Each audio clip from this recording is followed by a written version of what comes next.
बड़े दुख की ही बात कहो कि जर्मनी में, फ्रांस में गीता और भागवत के ऊपर रिसर्च हो रहे हैं, और हमारे यहाँ रिसर्च हो रहा है कि फ्रिज अगर 3 खाने वाला हो जाए तो कितना अच्छा रहे। एक में सामान रहे, एक में पानी रहे, और ज़्यादा गर्मी लगे तो एक में हम भी घुस जाएं। इस पर रिसर्च चल रहा है। भौतिक वस्तुओं के ऊपर रिसर्च जिन लोगों ने किया, आज वो आध्यात्मिकता के ऊपर रिसर्च कर रहे हैं। उस पराकाष्ठा पर पहुंचने के बाद अमेरिका, स्वीडन, जापान,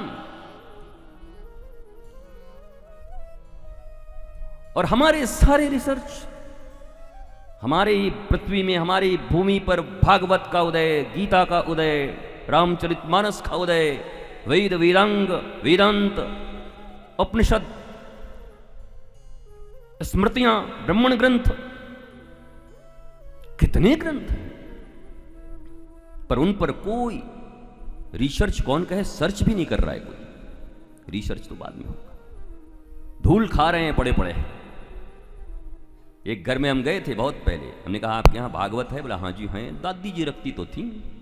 वो लेके आया, लाल कपड़ा में बंधा हुआ, हमारे नाक के सामने ही ऐसे ऐसे ठोक दिया। वो तो अस्थमा होता तो मैं मरी गया था उस दिन। हालांकि जिसने ठोका वही खांसने लगा। क्या हुआ? बोला हमको अस्थमा है। बोले मर जाओगे किसी दिन। 20 वर्षों से उस शास्त्र को किसी ने देखा नहीं।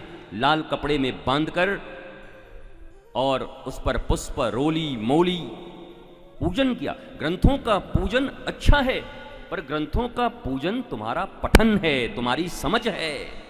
ऋषियों के रिसर्च किए हुए सूत्र इसके भीतर में हैं।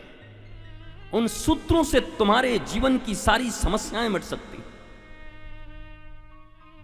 जीवन के जिन जिन समस्याओं के कारण तुम मनो विज्ञान के चिकित्सकों के पास पहुंच रहे हो, ये भागवत का एक श्लोक काफी है तुम्हारी जिंदगी में। तुम्हारी जिंदगी में मुस्कुराहट लाने के लिए, नृत्य लाने के लिए एक श्लोक काफी है। पर तुम इसका महत्व जानते कहां, सुनते कहां? कहां महत्व है श्रीमद् भागवत का आपके जीवन में? बस एक कथा हो रहा है, आ गए, बैठ गए, सुन लिया, घूम रहे हैं, उठ रहे हैं, भाग रहे हैं, निकल रहे हैं, बीच बीच में गुटखा भी दबा रहे हैं, रजनीगंधा।